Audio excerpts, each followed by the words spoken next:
Hello जी, आवाज आ रही है क्या? जरा चैट में बता दो। Am I audible? दोस्तों, भाइयों, बहनों, मित्रों, क्या आपको मेरी आवाज आ रही है? एक बार जल्दी से जरा चैट में बताएंगे। यस यस यस भैया, आ रही है, आ रही है, आ रही है, आ रही है, आ रही है, आ रही है। अरे वाह, क्या बात है, क्या बात है दोस्तों। Yes yes yes, I am live, I am live. Hello दोस्तों, कैसे हो सभी के सभी? हाय हाय हाय हाय हाय हाय हाय। कैसे हो सभी के सभी? जल्दी से चैट में बताएंगे कैसे हैं आप सब। आप सभी का जोश मीटर कैसा है, एनर्जी मीटर कैसा है? How are you all? क्या बात है, क्या ही बात है। एक मिनट यार, थोड़ी रोशनी कम लग रही है। लाइट बढ़ा दे, थोड़ी सी लाइट बढ़ा दे।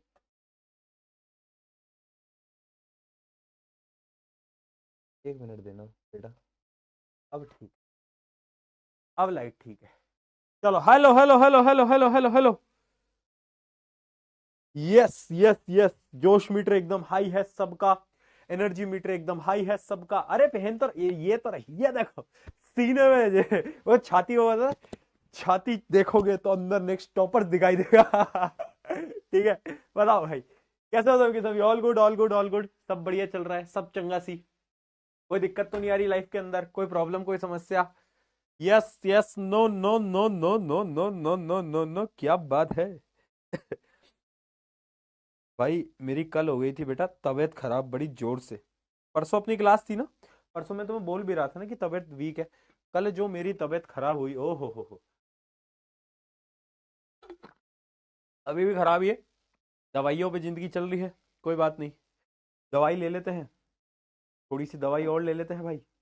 याद आ गया इससे, अच्छा है तुमने याद दिला दिया कि दवाई लेनी बहुत जरूरी है, हैं?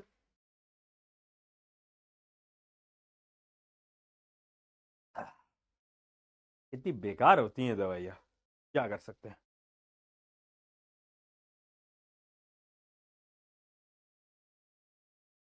चलो। कल कल कल कल कल कल कल कल कल कल छुट्टी है, कल तो संडे है, कल तो स्वादले का लॉन्च है। आए हाय हाय हाय, तुम्हारे पास पासिस आए नहीं आए? देखो, सबके पास पासिस नहीं आए होंगे आई गेस। जिन्होंने पहले फॉर्म भरा होगा उनके पास पासिस चले गए होंगे। ठीक है, कल हम मिल रहे हैं भैया। लोकेशन बता दो, हम तो वैसे भी हाँ हाँ हाँ हाँ, लोकेशन बता दूं? दिल्ली है लोकेशन। ढूंढ ले, ढूंढ ले, अब तू ढूंढ ले। चल, एक और हिंट दे देता हूँ। दिल्ली में पीतमपुरा नाम की एक जगह है, पीतमपुरा नाम की एक जगह है जो कि आपको पता होगा। यस, तो वही कहीं है। अब इससे ज्यादा डिस्क्लोज नहीं करूंगा दोस्तों, इससे ज्यादा करूंगा तो फिर दिक्कतें हो जाएंगी।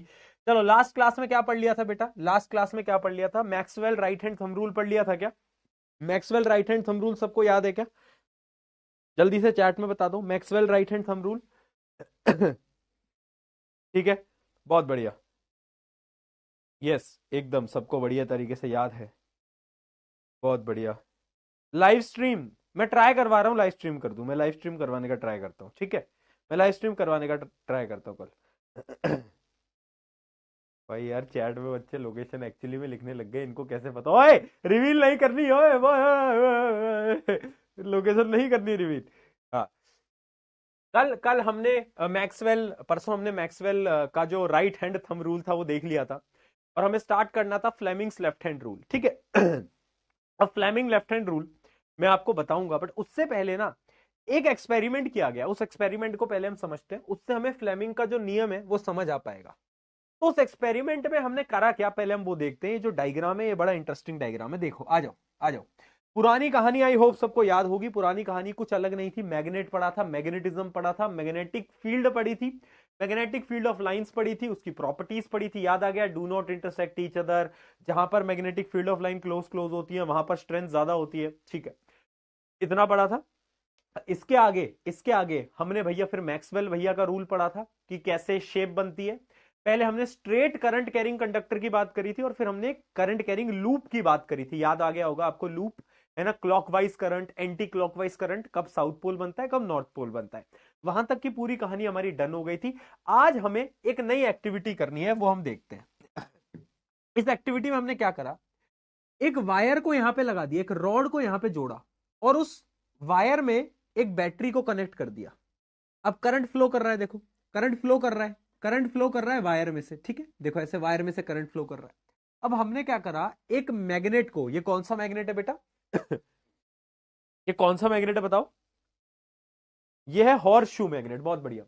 तो हमने हॉर्स शू मैग्नेट को इसके पास लाकर रखा, तो हुआ क्या ना कि ये जो रॉड थी ना, ये इस मैग्नेट की वजह से मूव करने लग गई, यानी उसका मूवमेंट हो गया इस डायरेक्शन में, उसका मूवमेंट हो गया इस डायरेक्शन में। और इस एक्सपेरिमेंट से हमें यह पता चला कि अगर आप एक करंट कैरिंग वायर को, अगर आप एक करंट कैरिंग वायर को किसी मैग्नेट के पास लाओगे, तो ये जो मैग्नेट है ये इस करंट कैरिंग वायर पे फोर्स लगाएगा क्या लगाएगा बेटा, फोर्स लगाएगा, ठीक है। और इसी फोर्स की वजह से ये रॉड इस तरफ खिंच गई, बात समझ में। और इसी टॉपिक को हम बोलते हैं क्या, force on a current carrying conductor in a magnetic field, in a magnetic field, ठीक है, बहुत बढ़िया, ठीक है।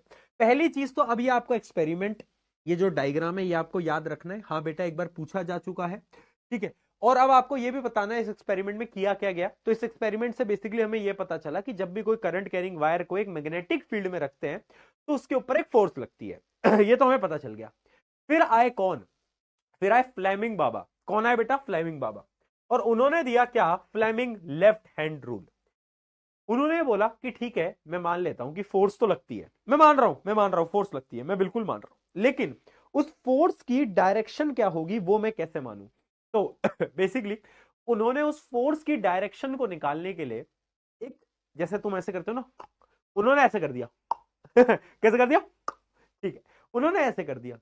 अब उन्होंने ये बोला, अब समझना बेटा, अपनी फिंगर्स, चलो बेटा लेफ्ट हैंड सबके पास लेफ्ट हैंड है? हाँ। तो अब अंगूठे को स्ट्रेच करो, गन बना दो, गन बना दो, गोली बना दो, और मिडल फिंगर को ऐसे कर दो, मिडल फिंगर को ऐसे कर दो, ठीक है, डन है, डन है, बहुत बढ़िया बहुत बढ़िया बहुत बढ़िया, ठीक है ठीक है ना, मिडल फिंगर को इधर डाल दो, ठीक है। अब देखना बेटा, ये जो थंब है, ये जो इंडेक्स फिंगर है, ये मिडल फिंगर है, ठीक है। अब ये जो मिडल फिंगर, ये जो इंडेक्स फिंगर है, ये मैग्नेटिक फील्ड को बताती है, और ये मिडल फिंगर करंट को बताती है, और ये जो थंब है ये फोर्स को रिप्रेजेंट करता है। अब बच्चों को याद नहीं रहता, मैंने बोला एक ट्रिक बता देता हूं, पहले तुम्हारे पापा, फिर मम्मी, और फिर क्या हुआ, उससे एक चिल्ड्रन हुआ, यानी तुम हुए, यही प्रोसेस है ना, father mother children, father mother children, father mother children. Father यानी फोर्स, मदर एम यानी मैग्नेटिक फील्ड, चिल्ड्रन सी यानी तुम यानी करंट, ठीक है, सी यानी तुम यानी current. Father mother children, father mother children, ठीक ठीक है जी, बहुत बढ़िया, डन, ठीक है भैया, इतना समझ आ गया कि फादर मदर चिल्ड्रन का क्या तरीका है, ठीक है, वो हमें क्लियर हो चुका है, डन। समझ गए ना मैंने क्या बताया, father mother children, father mother children, father mother children, ठीक। अब स्टेटमेंट क्या है फ्लेमिंग लेफ्ट हैंड रूल की, फ्लेमिंग लेफ्ट हैंड रूल की स्टेटमेंट ये है, if you stretch your fingers and thumb 90 degree to each other, देखो हर एक 90 डिग्री पे है, हर एक आपस में 90 डिग्री पे है ना, अगर हम इन तीनों को इस डायरेक्शन में ऐसे स्ट्रेच करेंगे, तो जो इंडेक्स फिंगर है वो तो मैग्नेटिक फील्ड बताएगी, मिडल फिंगर करंट बताएगी, और जो थंब है वो आपको फोर्स की डायरेक्शन बताएगा, ठीक है। तो ये एक स्टेटमेंट होती है फ्लेमिंग्स लेफ्ट हैंड रूल की, याद रखना इसमें आपको लेफ्ट हैंड को ही यूज करना है, राइट हैंड को यूज करोगे तो आंसर उल्टा आएगा, ठीक है। फोर फिंगर बता रही है मैग्नेटिक फील्ड, मिडल फिंगर बता रही है करंट, थंब बताएगा डायरेक्शन ऑफ द फोर्स ठीक है। अब इसके ना बहुत सारे क्वेश्चन है जो कि हम प्रैक्टिस कर सकते हैं, आ जाओ। एक क्वेश्चन मैं आपको कराता हूं, मान लो एक करंट कैरिंग वायर है जो कि करंट को इस डायरेक्शन में कर रहा है, मैग्नेटिक फील्ड ऐसी है तो बताओ फोर्स कहां लगेगी। मैग्नेटिक फील्ड पेपर के अंदर है, ये क्रॉस का मतलब क्या होता है, अंदर, डॉट का मतलब बाहर। फिंगर्स को स्ट्रेच कर लो, फिंगर्स को स्ट्रेच कर लो। अब देखो कि जो फादर मदर, मदर कौन थी, मैग्नेटिक फील्ड, तो मैग्नेटिक फील्ड को अंदर डाल दो, मैग्नेटिक फील्ड को अंदर डाल दो, मिडल फिंगर यहां पर है, तो थंब कहां आ रहा है, फोर्स कहां लगेगी, फोर्स कहां लगेगी, अपवर्ड, अपवर्ड, अपवर्ड, बहुत बढ़िया बहुत बढ़िया। इसका एक अपोजिट देखते हैं, करंट इस डायरेक्शन में कैरी हो रहा है, और जो मैग्नेटिक फील्ड है वो ये है, ये मैग्नेटिक फील्ड है और ये करंट है, अब मुझे बताओ फोर्स कहां लगेगी। सबसे पहले क्या करो, मैग्नेटिक फील्ड को सेट कर दो, मैग्नेटिक फील्ड को सेट कर दो, किसी को तो सेट करो, वो तो तुमसे सेट नहीं हो रही है, तो मैग्नेटिक फील्ड को ही सेट करते हैं। मैग्नेटिक फील्ड को सेट करोगे तो मिडल फिंगर को तुम्हें यहां ले जाना होगा। ये मिडल फिंगर मैग्नेटिक फील्ड बताती है। देख हाँ और बोला था तू, तू हाँ बोला था मुझे पता है। अरे इंडेक्स फिंगर बताती है, तो इंडेक्स फिंगर को यहां ले जाना भाई। हाँ अब ठीक है, अब ठीक है। अब मिडल फिंगर को देख कहां है, करंट नीचे है, तो मिडल फिंगर को यहां, दिख गया। हाँ अब थंब कहां आ रहा है, थंब कहां आ रहा है, देखो थंब कहां आ रहा है, देखो थंब किस डायरेक्शन में आ रहा है, बाहर की तरफ। तो यानी फोर्स लगेगी आउटवर्ड, क्या लगेगी, आउटवर्ड। देखो बेटा नॉर्मली तो चार डायरेक्शन होती है, अगर आपको पता हो चार डायरेक्शन होती है, नॉर्थ साउथ ईस्ट वेस्ट। लेकिन फिजिक्स के अंदर छह डायरेक्शन होती है, नॉर्थ साउथ ईस्ट वेस्ट। और एक होता है आउटसाइड दी पेपर जिसको हम आउटवर्ड बोलते हैं, एक होता है आउटसाइड दी पेपर जिसको हम आउटवर्ड बोलते हैं, और एक होता है इनसाइड दी पेपर जिसको हम इनवर्ड बोलते हैं।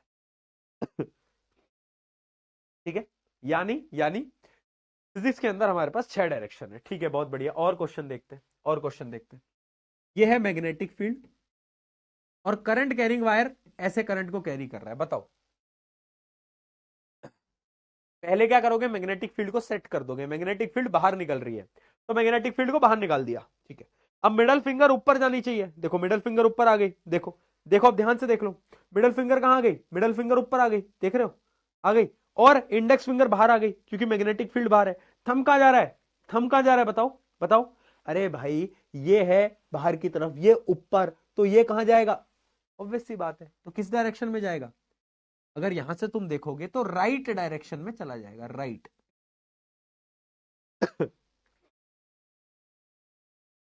और ये डायरेक्शन कौन सी होती है अगर तुम्हें याद हो, तो नॉर्थ साउथ, ये ईस्ट होता है, ये वेस्ट होता है।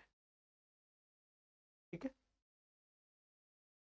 हाँ तो किस डायरेक्शन में जा रहा है बताओ, थंब ईस्ट, कहां जा रहा है, ईस्ट। बहुत बढ़िया बहुत बढ़िया। अब थोड़ा सा एक डिफरेंट क्वेश्चन खेलते हैं। मान लो ये है मैग्नेटिक फील्ड और एक इलेक्ट्रॉन है, इलेक्ट्रॉन है जो कि इस डायरेक्शन में जा रहा है, इलेक्ट्रॉन इस डायरेक्शन में जा रहा है, तो बताओ फोर्स कहां लगेगी। अब देखो बेटा याद रखना, हम क्या करते हैं, मैग्नेटिक फील्ड की डायरेक्शन तो हमें गिवन है, बट ये इलेक्ट्रॉन की डायरेक्शन हमें गिवन है। और तुम्हें इलेक्ट्रिसिटी चैप्टर अगर तुमने ढंग से पढ़ा हो तो उसमें मैंने तुम्हें एक चीज बताई थी, वो क्या चीज होती है याद रख लेना। इलेक्ट्रिसिटी चैप्टर के अंदर आपको मैंने बोला था कि जो इलेक्ट्रॉन की डायरेक्शन होती है, करंट की डायरेक्शन उसके अपोजिट होती है, याद आ गया, याद आ गया, करंट पॉजिटिव से नेगेटिव और इलेक्ट्रॉन नेगेटिव से पॉजिटिव। ठीक है, तो अगर इलेक्ट्रॉन की डायरेक्शन ये है तो करंट की डायरेक्शन ये होगी। ठीक है। अब लगाओ फ्लेमिंग्स लेफ्ट हैंड रूल। पहले क्या करोगे, मैग्नेटिक फील्ड को सेट कर लोगे, मैग्नेटिक फील्ड को सेट कर लिया। ठीक है, अब जो मिडल फिंगर है उसको नीचे ले जाओगे, मिडल फिंगर को नीचे ले जाओगे, तो थंब कहां आ रहा है, थंब बाहर आ रहा है, थंब कहां आ रहा है, बाहर आ रहा है, तो आंसर आएगा आउटवर्ड ना कि इनवर्ड। ठीक है, आउटवर्ड आएगा। गलती बच्चे क्या करते हैं, बच्चों को लगता है इलेक्ट्रॉन की डायरेक्शन यानी करंट की डायरेक्शन, जबकि ये गलत है, करंट और इलेक्ट्रॉन की डायरेक्शन अपोजिट होती है। अच्छा यहां पर अगर इलेक्ट्रॉन की जगह प्रोटॉन दे रखा होता या फिर अल्फा पार्टिकल दे रखा होता, अब तुम बोलोगे अल्फा पार्टिकल क्या होता है, अल्फा तो भैया मेल होते हैं, कोई मेल वेल अल्फा नहीं होते। तुम सब क्या हो, तुम सब वो जो मैथ्स में यूज होता है ना पाई, तुम सब पाई हो, कौन से पाई हो, क्यूटी पाई हो, तो तुम में से कोई अल्फा नहीं है। ठीक है, बट अल्फा पार्टिकल क्या होता है, अगर तुमने क्लास 9th पढ़ी हो, नहीं पढ़ी तो कोई दिक्कत नहीं है दोस्तों, हीलियम का डबल चार्ज पार्टिकल होता है। अगर कुछ समझ नहीं आ रहा इतना समझ लो, alpha particle is the positive particle. ठीक है, तो अगर अल्फा पार्टिकल होता है यहां पर, तो जो अल्फा पार्टिकल की डायरेक्शन है वही करंट की डायरेक्शन होती। क्यों, क्योंकि करंट की डायरेक्शन पॉजिटिव पार्टिकल की डायरेक्शन होती है, जबकि इलेक्ट्रॉन एक नेगेटिव चार्ज है, तो जो इलेक्ट्रॉन की डायरेक्शन होगी करंट की डायरेक्शन उसकी अपोजिट होगी। ठीक है, उसकी अपोजिट होगी। तो चाहे प्रोटोन हो चाहे अल्फा पार्टिकल हो, उसमें तो आपको नॉर्मली सॉल्व करना है कि ठीक है प्रोटोन है अल्फा पार्टिकल है वो इस डायरेक्शन में मूव कर रहा है, तो आपको करंट की डायरेक्शन यही लेनी है। लेकिन अगर इलेक्ट्रॉन है तो आपको उल्टी डायरेक्शन लेनी होगी। अगर समझ आया तो एक बार चैट में जरा पी के लिख के दिखाना।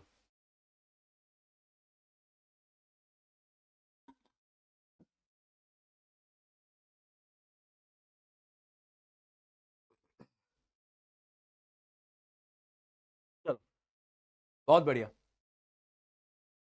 बहुत बढ़िया दोस्तों। क्या बात है, क्या बात है, क्या बात है, क्या बात है, क्या ही बात है दोस्तों।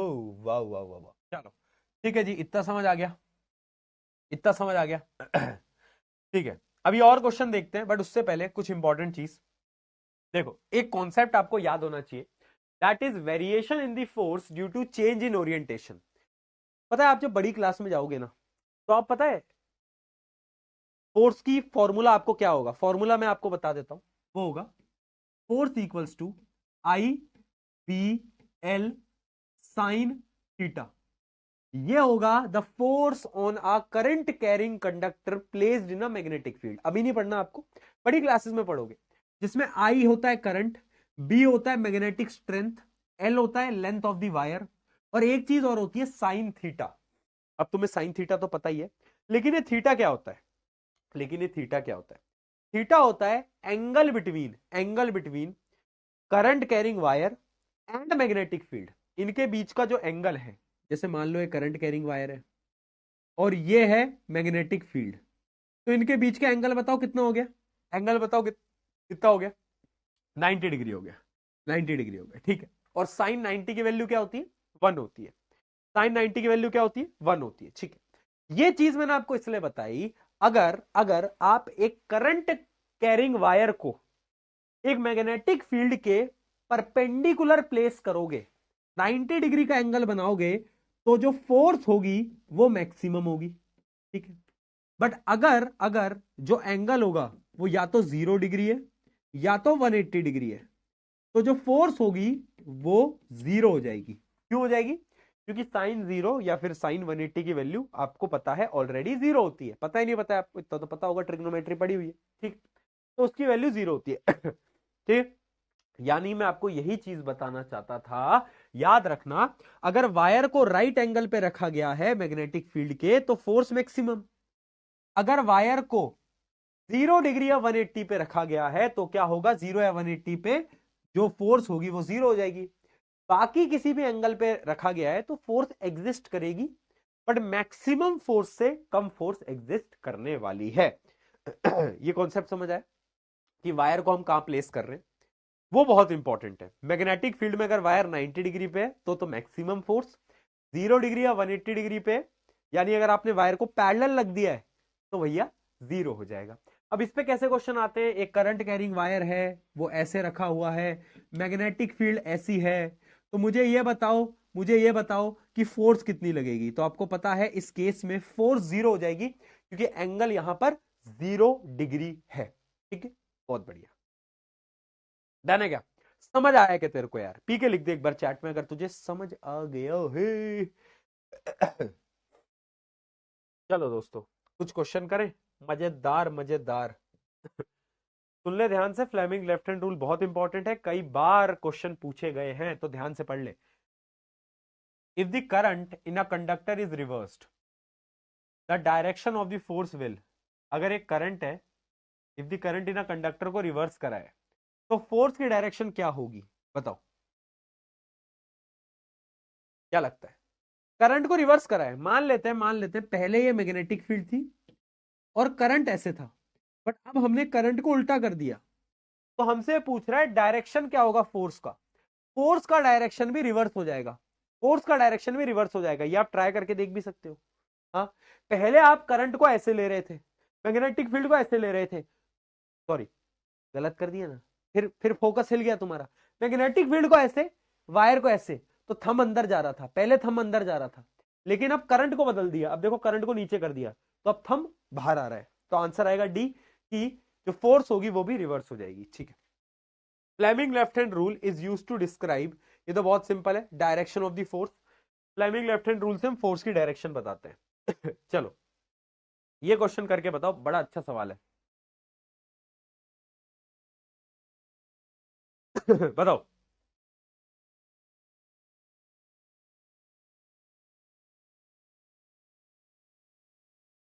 a positively charged particle, that is alpha particle, projected towards west। अब आपको ना ये पता होना चाहिए कि नॉर्थ साउथ ईस्ट वेस्ट कहां पर होता है, ठीक है। तो नॉर्थ होता है यहां, ईस्ट साउथ होता है यहां, ईस्ट होता है यहां, वेस्ट होता है यहां। अब हमसे क्या बोला है, एक पॉजिटिव चार्ज पार्टिकल है, alpha particle, projected towards waste, यानी वो वेस्ट की तरफ जा रहा था, ठीक है, projected toward west is deflected towards north, लेकिन अब क्या हुआ कि वो डिफ्लेक्ट कर गया नॉर्थ में, नॉर्थ की तरफ डिफ्लेक्ट कर गया। The direction of the magnetic field is, देखो हमसे क्या बोल रहा है, हमसे क्या बोल रहा है, एक बार, toward is deflected toward north by magnetic field, ठीक है। तो हमसे क्या बोल रहा है, हमसे क्या बोल रहा है कि यार पहले ना वो ऐसे जा रहा था, लेकिन उस पे कुछ फोर्स लगी, जिस उस पे क्या हुआ बेटा, उस पे कुछ फोर्स लगी जिसकी वजह से वो ऊपर की डायरेक्शन में चला गया। बेटा एक इंपॉर्टेंट कॉल है, just a minute, just a minute ना, इसको तुम सॉल्व।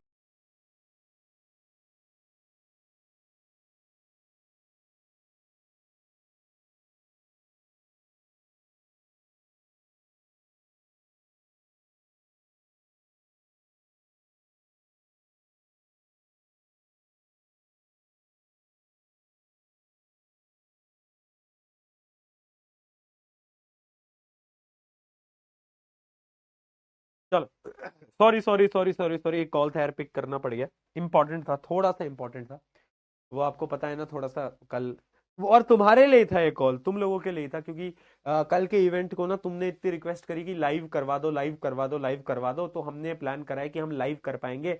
और अभी मेरे पास कंफर्मेशन आई है कि मोस्ट प्रोबेबली 99% चांसेस है कि कल का इवेंट लाइव हो जाएगा। अब वो किस चैनल पे होगा वो तुम्हें मैं इंस्टा के थ्रू बता दूंगा, ठीक है, बट यस, कंफर्मेशन मिल गई है मुझे, है ना, टीम रात रात भर लगी रहती है भाई। तो होपफुली होपफुली कल लाइव रहेगा, तो आप जो नहीं आ पाया वो भी शायद देख पाएगा, ठीक है, बाकी जो आ जाएंगे उनसे तो मिल ही लेंगे, कोई दिक्कत नहीं है। चलो, यस, तो मैं क्या बता रहा था कि पार्टिकल यहां मूव कर रहा था, लेकिन उस पर एक फोर्स लगी जिसकी वजह से वो ऊपर चला गया।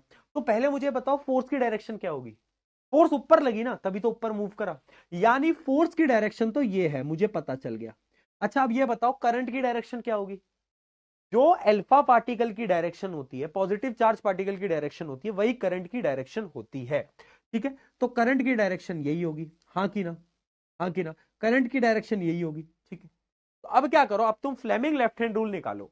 आपको क्या करना है, आपको इसमें मैग्नेटिक फील्ड की डायरेक्शन बतानी है। अब तुम कैसे बताओगे, पहले देखो करंट की डायरेक्शन क्या है, ये करंट कौन सा होता था, फादर मदर चिल्ड्रन, ये वाली फिंगर, ठीक है। तो पहले तो इसको यहां कर दो।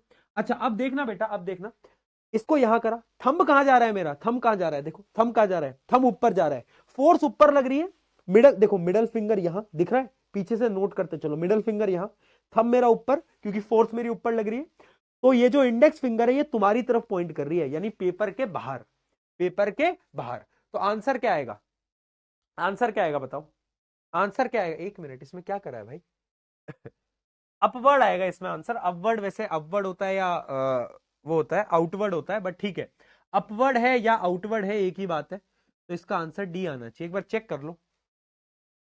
बी आ रहा है, बी आ रहा है तुम्हारा, बी कहां से आ गया, टुवर्ड ईस्ट, ईस्ट तो आ ही नहीं सकता मेरे भाई, ईस्ट नहीं आ सकता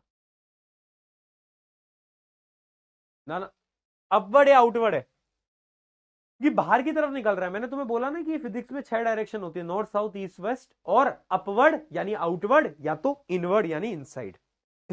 आंसर डी आएगा, यस बेटा डी आएगा, ठीक है जी, ओके जी, बहुत अच्छा सवाल था। एक क्वेश्चन ये बताओ, state the direction of the magnetic field in a following case. Current दे रखा है, ये देखो सेम ही क्वेश्चन आ गया, करंट की डायरेक्शन ये है, फोर्स ऑन दी कंडक्टर की डायरेक्शन ये है, अभी मैंने करके दिखाया था। करंट कौन सा होता है, मिडल फिंगर, फोर्स ऊपर, देखो इसको आप पीछे से नोट करो, थंब मेरा ऊपर जा रहा है, ये भी देखो ऊपर जा रहा है, ये मिडल फिंगर देखो कहां जा रही है, और पीछे से देखो करंट कहां जा रहा है, तो मेरी इंडेक्स फिंगर कहां है, बाहर की तरफ, यानी आउटवर्ड, यानी आउटसाइड दी पेपर, ठीक है, आउटसाइड दी पेपर बोल सकते हो या तो अपवर्ड बोल सकते हो, एक ही बात होती है, क्योंकि पेपर से देखो बाहर निकल रहा है, यानी पेपर के अप निकल रहा है, अपवर्ड निकल रहा है, ठीक है। चलो, बहुत बढ़िया, मैं कोई अच्छा सा सवाल ढूंढ रहा हूं जिसमें कि तुम्हारा दिमाग खुल जाए। ये बहुत प्यारा सवाल है बेटा, ये बहुत प्यारा सवाल है। चलो, इसको जरा सॉल्व करो तब मैं मानू। अब इसमें ना इमेजिन करना होगा, imagine that you are sitting in a chamber with your back on one wall. Imagine करो अब मैं बैठा हूं, ये मेरी पीछे दीवार है, ठीक है, और इसमें मैंने अपनी बैक को रख रखा है, ठीक। An electron beam moving horizontal from back wall to the front wall, मेरे पीछे से मेरे पीछे से एक इलेक्ट्रॉन का पार्टिकल सामने की तरफ जा रहा है, मेरे अंदर से मेरे बाहर जा रहा है, ठीक है। अगर इलेक्ट्रॉन की डायरेक्शन ये है तो मुझे बताओ करंट की डायरेक्शन क्या होगी, अपोजिट। यानी करंट की डायरेक्शन होगी वहां से यहां, करंट अंदर आ रहा होगा मेरे ऐसे छाती तान के, है ना, ऐसे अंदर आ रहा होगा, तो करंट ये हो गया, ठीक है। अब क्या बोल रहा है, is deflected by a strong magnetic field at your right side. अब उसका जो डिफ्लेक्शन हुआ, यानी उसका जो मूवमेंट हुआ, मेरा राइट साइड कौन सा है, मेरा राइट साइड कौन सा है, ये है मेरा राइट साइड, मेरा राइट साइड। अब उसका डिफ्लेक्शन मेरे राइट पे हुआ, इसका मतलब है कि जो फोर्स लगी है, वो यहां है, जो फोर्स लगी है वो यहां है, ठीक है। फोर्स तो लग रही है इस डायरेक्शन में, है ना। करंट की डायरेक्शन क्या थी, करंट की डायरेक्शन ये थी, करंट की डायरेक्शन ये थी, फोर्स की डायरेक्शन ये है, हमें मैग्नेटिक फील्ड की डायरेक्शन निकालनी है। तो देखो थंब तो इधर होना चाहिए, राइट साइड में, थंब यहां होना चाहिए, ठीक है। करंट की डायरेक्शन क्या है, अंदर की तरफ, मेरी तरफ। मिडल फिंगर कहां आनी चाहिए, ऐसे आनी चाहिए मिडल फिंगर, देख रहे हो, मिडल फिंगर मेरी तरफ, थंब यहां, थंब यहां, थंब राइट साइड में, थंब राइट साइड में, देख रहे हो। मिडल फिंगर कहां पर है बेटा, मिडल फिंगर मेरी तरफ। तो जो मेरी इंडेक्स फिंगर है वो नीचे की डायरेक्शन में जा रही है, यानी जो मैग्नेटिक फील्ड है वो कैसी होगी, वो डाउनवर्ड होगी, वो कैसी होगी, डाउनवर्ड होगी। तो इसका आंसर क्या होगा, आंसर, अरे क्या हो गया भाई, the right side current is from the, इसमें क्या अपवर्ड कैसे लिखा है भाई, आंसर डाउनवर्ड आएगा, आंसर आएगा आपका डाउनवर्ड। एक बार चेक कर लें, चेक कर लें। करंट की डायरेक्शन ये है, मेरे राइट साइड पे है, माय राइट साइड पे है, ठीक है। तो जो इंडेक्स फिंगर है वो डाउनवर्ड है, तो डाउनवर्ड जाएगा, डाउनवर्ड जाएगा, डाउनवर्ड जाएगा, ठीक है। आंसर डाउनवर्ड आएगा, अरे अपवर्ड नहीं आएगा, डाउनवर्ड आएगा बेटा, डाउनवर्ड आएगा, पक्का पक्का डाउनवर्ड आएगा। शर्त लगा लो, अरे रॉन्ग जो लिख रहा है, तुम शर्त लगाओ, क्योंकि इन्होंने बोला है मेरे राइट साइड में गई है, यानी फोर्स यहां है, तुम्हारे राइट साइड पे नहीं है। तुम ऐसे देखोगे तो आंसर अलग हो जाएगा, क्योंकि तुम्हारा राइट तो ये है, लेकिन मेरा राइट तो भैया ये है ना, माय राइट साइड तो मेरा ये है। चलो, बहुत बढ़िया, ये तो अब तुम खुद कर लेना, बहुत बेसिक है। मैग्नेटिक फील्ड की डायरेक्शन हमें दे रखी है, इलेक्ट्रॉन की डायरेक्शन हमें दे रखी है, आपको बताना है कि फोर्स कहां पे लगेगी। अब ये तुम खुद अभी करके भी बता सकते हो, वैसे टाइम नहीं लगेगा, जरा हाथों का ऐसे ऐसे कर। आज जब तुम रात को सोने जाओगे ना बेटा, जब तुम सोने जाओगे तो भी तुम सोचोगे तुम ऐसे ऐसे करते रहो, ओ।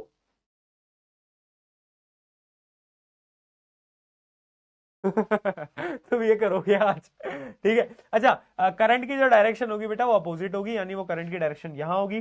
मैग्नेटिक फील्ड की डायरेक्शन ये है, मैग्नेटिक फील्ड की डायरेक्शन ये है, ठीक है। ये आ गया मिडल फिंगर, मैग्नेटिक फील्ड की डायरेक्शन ये, तो थंब कहां आ गया, थंब आ गया आउटवर्ड, आउटवर्ड या फिर अपवर्ड, जो भी तुम लिखना चाहो। चलो, बहुत बढ़िया।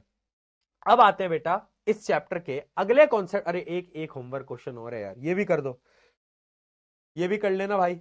इसमें फोर्स की डायरेक्शन ये है, करंट की डायरेक्शन ये है, आपको मैग्नेटिक फील्ड की डायरेक्शन बतानी है तो बता देना, ठीक है, बहुत इजी है। अब आते हैं अगले कॉन्सेप्ट की तरफ बेटा, जो कि है सोलिनॉइड। अब तुम पूछोगे भैया सोलिनॉइड क्या बला है, हमको समझ नहीं आ रहा है। और मैं ये बोलूंगा कि एक बात तू याद रखना, एक बात तू याद रखना, सोलिनॉइड को अपने दिमाग के अंदर छाप लेना। क्यों, क्योंकि solenoid is very important as the perspective of your exam, बहुत इंपॉर्टेंट है एग्जाम के पर्सपेक्टिव से। तो सोलिनॉइड होता क्या है, वो याद है, वो एक कॉइल थी, कॉइल, हमने एक वायर की, करंट कैरिंग वायर की कॉइल बनाई थी। ऐसी अगर हम बहुत सारी कॉइल्स बना दें तो एक सोलिनॉइड बन जाता है, ठीक है। जैसे एक कॉइल, फिर दो कॉइल, फिर तीन कॉइल, फिर चार, पांच, छह, सात, ऐसे, ये हो गया सोलिनॉइड भैया, simple. A solenoid is the coil of many circular winding wrapped in the shape of cylinder। इसकी शेप कैसी हो जाती है, सिलेंडर की शेप की, इसकी सिलेंडर की शेप की आ जाती है। अब इसमें ऐसा क्या खास है भाई, व्हाई इट इज सो इननेसेसरी, इतना एग्जाम पर्सपेक्टिव से आप इंपॉर्टेंट क्यों बोल रहे हो, हाँ भाई बताओ, मैं क्यों बोल रहा हूं। क्या सीबीएसई वालों ने मुझे फोन करके बोला है कि प्रशांत भैया इस बार, अरे ये थोड़ी शेप थोड़ी टेढ़ी मेढ़ी होगी बट काम चला लेंगे, नहीं यार मजा नहीं आएगा। सीबीएसई वालों ने क्या मुझे ये बोला है कि प्रशांत भैया इस बार सोलिनॉइड से सवाल आएगा, क्या उन्होंने मुझसे ऐसा बोला है, हाँ क्या पता बोला हो। चलो मजाक से हट के, मजाक से हट के मान लो एक करंट कैरिंग ये लूप है, ये एक बैटरी से कनेक्ट कर दिया है, तो अब इसमें करंट जाएगा, करंट कैसे जाएगा, करंट यहां से जाएगा पॉजिटिव टर्मिनल से। अब करंट ना हर में जाता जाएगा। तो मुझे एक बात बताओ, अगर करंट जा रहा है, एक करंट कैरिंग लूप में ऐसे करंट घूमता है, तो मैंने तुम्हें बताया था ना मैक्सवेल का उल्टा, मैक्सवेल को उल्टा कर दो, है ना। तो आप मैग्नेटिक फील्ड की डायरेक्शन निकाल सकते थे, याद आ गया, याद आ गया, मैग्नेटिक फील्ड की डायरेक्शन कैसे निकालनी थी, मैक्सवेल को उल्टा कर दो। तो अगर करंट ऐसे घूम रहा है तो हमने इसको फिंगर्स को रोटेट करा, हम यहाँ हैं, यानी मैग्नेटिक फील्ड की डायरेक्शन इस डायरेक्शन में ठीक है। और सारे लूप्स के लिए, ये जितने भी लूप है ना सॉलिनॉइड में, हर एक लूप के लिए मैग्नेटिक फील्ड की डायरेक्शन यही होगी, ठीक है। तो मैग्नेटिक फील्ड की डायरेक्शन यहां यहां यहां यहां यहां सबके लिए यही है, सबके लिए भैया यही डायरेक्शन है, ठीक है, सारे लूप्स के लिए। क्योंकि एक लूप के सेंटर में जो मैग्नेटिक फील्ड होती है वो सीधी होती है, मैंने आपको बताया था क्लॉकवाइज एंटी क्लॉकवाइज, कल बता चुका हूं लास्ट क्लास में, ठीक है। तो अगर आप फिंगर्स को कर्ल करोगे, थंब देखो यहां जा रहा है तो मैग्नेटिक फील्ड की डायरेक्शन यहां है, मैग्नेटिक फील्ड की डायरेक्शन यहां है, ठीक है। अब इसमें क्या होता है, अगर इसका मैं डायग्राम तुम्हें बताऊं, तो एक एंड से तो ऐसे मैग्नेटिक फील्ड ऑफ लाइन बाहर निकलती है और दूसरे एंड में अंदर चली जाती है। एक एंड से बाहर निकलती है, दूसरे एंड में क्या करती है बेटा, अंदर चली जाती है, ठीक है। अब ये इतना खास इसलिए है ना, क्योंकि ऐसा एक डायग्राम हम ऑलरेडी देख चुके हैं। कहां देख चुके हैं, हम देख चुके हैं बार मैग्नेट में। बार मैग्नेट में भी तो यही होता था, नॉर्थ पोल से बाहर निकलती थी, साउथ के अंदर चली जाती थी। और अगर तुम अंदर देखोगे, अगर तुम सोलिनॉइड के अंदर देखोगे, तो मैग्नेटिक फील्ड ऑफ लाइंस की डायरेक्शन उल्टी है, देखो, यहां से बाहर से अंदर और अंदर से यहां पे बाहर, ठीक। अरे बार मैग्नेट में भी तो यही हो रहा था, नॉर्थ साउथ, नॉर्थ से साउथ और अंदर साउथ से नॉर्थ, है ना, यही हो रहा था यहां पर भी यही हो रहा है। तो क्या मैं बोल सकता हूं, क्या मैं बोल सकता हूं, a solenoid behaves like a bar magnet. क्या ये चीज मैं बोल सकता हूं, हाँ बिल्कुल मैं बोल सकता हूं। क्यों मैं बोल सकता हूं, क्योंकि इसके भी दो पोल हैं, नॉर्थ पोल साउथ पोल। एक में से मैग्नेटिक फील्ड ऑफ लाइन निकलती है, दूसरे में जाती है। और इसके अंदर, सोलिनॉइड के अंदर, magnetic field of line south से नॉर्थ पोल के अंदर जाती है, साउथ से नॉर्थ पोल में जाती है, ठीक है। पहला पॉइंट तो ये हो गया। अब दूसरा पॉइंट समझो, अगर सोलिनॉइड के अंदर आप कोई भी पॉइंट उठाओ, मान लो ये पॉइंट ए है, ये पॉइंट बी है, आप कोई भी पॉइंट उठाओ, अगर वो सोलिनॉइड के अंदर है, तो उस पॉइंट पे मैग्नेटिक फील्ड की जो ताकत है ना, वो सेम होगी। यानी सोलिनॉइड के अंदर हर एक जगह पर, चाहे वो यहां हो, चाहे वो यहां हो, चाहे वो यहां हो, चाहे वो यहां हो, हर एक पॉइंट पे मैग्नेटिक फील्ड की जो स्ट्रेंथ होती है वो बराबर होती है सोलिनॉइड के अंदर। बट बाहर ऐसा नहीं होता। बाहर मैग्नेट में भी तो अंदर सेम होती थी, लेकिन बाहर जाते ही क्या होता था, बाहर जाते ही क्या होता था, जहां पर मैग्नेटिक फील्ड ऑफ लाइन आपस में क्लोज है वहां तो ज्यादा स्ट्रेंथ होगी, और जहां पर दूर दूर है, जैसे कि यहां पर, वहां पर कम होती थी याद आ गया, याद है बेटा, स्पैम मत करो, लोगों की चैट मिस हो जाती है तुम्हारी वजह से ठीक है। तो यानी आप देख सकते हो, पहली चीज इंपॉर्टेंट क्या है, ये जो डायग्राम है ना, ये बहुत इंपॉर्टेंट है सोलिनॉइड का, है ना। अगर आप ध्यान से देखोगे तो सोलिनॉइड के अंदर ऐसे जा रहा है, बाहर ऐसे घूम के वापस आ रहा है, यानी ये एक बार मैग्नेट की तरह, एक बार मैग्नेट की तरह बिहेव कर रहा है। क्यों बिहेव कर रहा है, क्योंकि ये भी एक कॉन्टिन्यूअस क्लोज कर्व बना रहा है। क्या बना रहा है बेटा, कॉन्टिन्यूअस क्लोज कर्व बना रहा है, ठीक है, बहुत सही ठीक है, बहुत सही। अब मैं आपको दो इंपॉर्टेंट चीजें बताता हूं कि ये जो सोलिनॉइड है ना, इसकी जो मैग्नेटिक ताकत है, जो इसकी स्ट्रेंथ है, मत करो यार भाई, तुम अगर स्पैम करते रहोगे ना बेटा, होता क्या है ना, किसी, कोई एक बच्चा है जिसको शायद कम समझ में आ रहा है, जो कि अपना डाउट कभी कभार चैट पे पूछ रहा है, उसकी चैट निकल जाती है और फिर मजा नहीं आता। सही बता रहा हूं मैं 1 मिनट चैट पहले तो प्राइवेट कर देता हूँ, ऐसे मजा नहीं आता, पता है, मत किया करो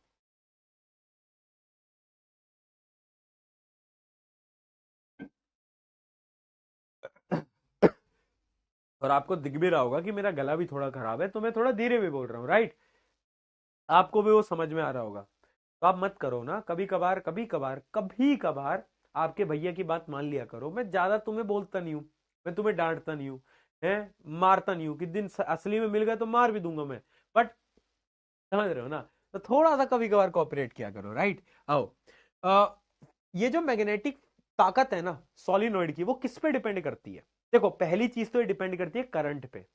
यानी ये जो बैटरी तुमने कनेक्ट करी है ना, इस बैटरी से कितना करंट आ रहा है, जितना ज्यादा करंट आएगा, उतनी ज्यादा मैग्नेटिक स्ट्रेंथ होगी, उतनी ज्यादा ताकत होगी, ठीक है। दूसरी चीजें डिपेंड करती है number of turns per unit length, per unit length. यानी सोलिनॉइड के जितने ज्यादा टर्न होंगे, यानी जितने ज्यादा गोले गोले गोले गोले गोले गोले तुम बनाते रहोगे पर यूनिट लेंथ, याद रखना पर यूनिट लेंथ में आप कितने ज्यादा सर्कल्स बना सकते हो, उतनी ज्यादा मैग्नेटिक स्ट्रेंथ बढ़ जाती है, ठीक है। तो मैग्नेटिक स्ट्रेंथ दो चीजों पर डिपेंड करती है, करंट अगर हाई रहेगा तो मैग्नेटिक स्ट्रेंथ ज्यादा रहेगी, and number of loop. Loop क्या होता है, ये जो टर्न्स हैं पर यूनिट लेंथ, एक लेंथ में आपने कितने लूप बनाए हैं उस पर भी डिपेंड करता है। जितने ज्यादा बनाओगे उतनी ज्यादा ताकत हो जाएगी भैया, मजा ही आ जाएगा, ठीक है। तो दो चीजों पे डिपेंड कर रहा है, ये चीज आपको याद रखनी है, ठीक है भाई। ये समझ में आ गया कि सोलिनॉइड किस पे डिपेंड करता है भैया, बहुत सिंपल था। अब एक टर्म होती है इलेक्ट्रोमैग्नेट, तुम देखा है इलेक्ट्रोमैग्नेट, कहीं सुना है इलेक्ट्रोमैग्नेट? बिजली से चलने वाला मैग्नेट। वो पिक्चरें देखी, पिक्चरों के अंदर क्या होता था, वो एक बड़ी सी क्रेन आती थी और वो बाहर के जैसे अगर तुम कहीं इंडिया से बाहर देखोगे ना तो क्या होता है कि बड़े बड़े वो बैक यार्ड बनाए जाते हैं जिसमें कि पुरानी पुरानी गाड़ियां खड़ी होती हैं, और वहां पर एक क्रेन आती है, वो क्रेन अपना स्विच ऑन करती है और जो गाड़ी होती है उससे चिपक जाती है, देखा है तुमने? यानी इलेक्ट्रिसिटी से चलने वाले मैग्नेट को हम बोलते हैं इलेक्ट्रोमैग्नेट। अब तुम बोलोगे भैया ये इलेक्ट्रोमैग्नेट क्या है? इलेक्ट्रोमैग्नेट कुछ नहीं है, सोलिनॉइड ही है। यानी ये जो सोलिनॉइड है ना, ये जो सोलिनॉइड है, ये हमारा सोलिनॉइड, इसके अंदर जब हम एक सॉफ्ट आयरन डाल देते हैं, क्या डाल देते हैं इसके अंदर, हम कोर डाल देते हैं। कोर क्या होता है? कोर होता है बेसिकली मटेरियल जो कि सोलिनॉइड के अंदर डाला जाता है, और मेनली यहाँ पे सॉफ्ट आयरन यूज किया जाता है। क्या यूज किया जाता है बेटा? Soft iron. तो जब हम सॉफ्ट आयरन डाल देते हैं as a core, as a core हम जब डाल देते हैं, तो ये जो सोलिनॉइड है ये पता है क्या हो जाता है? ये बन जाता है इलेक्ट्रोमैग्नेट। ये बन जाता है बेटा इलेक्ट्रोमैग्नेट, यानी इसकी जो मैग्नेटिक स्ट्रेंथ है वो इंक्रीज हो जाती है। वो क्या हो जाती है? इंक्रीज हो जाती है। तो वहीं पर जो मैंने आपको पिछले 2 पॉइंट लिखवाए थे ना, क्या ये जो 2 पॉइंट लिखवाए थे, इसका एक तीसरा पॉइंट भी होता है जो कि होती है कि magnetic strength also depend on on nature of core material. यानी जो आप सोलिनॉइड के अंदर डाल रहे हो ना, जैसे हम सॉफ्ट आयरन डाल रहे हैं, तो वो जो मटेरियल है उसका नेचर कैसा है उस पर भी डिपेंड करता है। अगर सॉफ्ट आयरन डालोगे ना तो स्ट्रेंथ बहुत ज्यादा इंक्रीज हो जाएगी, राइट। तो तीन चीजों पे magnetic strength of solenoid depend करती है। तीसरा क्या है? Depends on the nature of the core material, ठीक है, बहुत बढ़िया। तो मैं तुम्हें समझा रहा था कि जब हम सॉफ्ट आयरन डाल देते हैं तो ये जो सोलिनॉइड है ये इलेक्ट्रोमैग्नेट में कन्वर्ट हो जाता है। तुम बोलोगे कैसे कन्वर्ट हो जाता है? यार बहुत सिंपल है, इलेक्ट्रोमैग्नेट ना बड़ी खतरनाक चीज है।